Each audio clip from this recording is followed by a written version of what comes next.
En réalité, la manière dont vous utilisez le langage pour débattre, comme vous dites, nous sommes assez au clair depuis longtemps.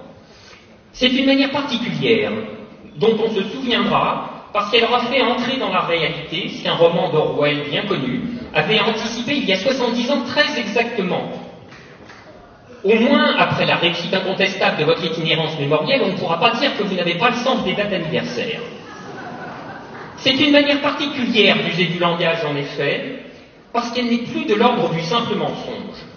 Bien sûr, dans vos institutions, on continue à mentir, grossièrement, éhontément. Vos procureurs mentent, la police ment, vos experts médicaux de service mentent.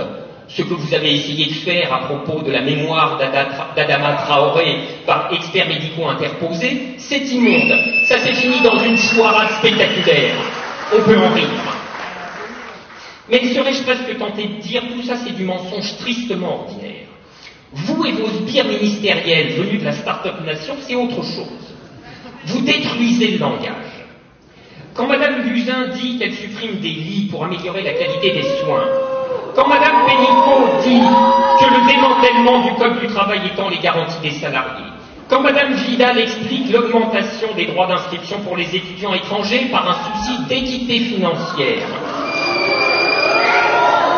quand vous-même vous présentez la loi sur les fake news comme un progrès de la liberté de la presse, la loi anti-casseurs comme une protection du droit de manifester, quand vous nous expliquez que la suppression de l'ISF s'inscrit dans une politique de justice sociale, vous voyez bien qu'on est dans autre chose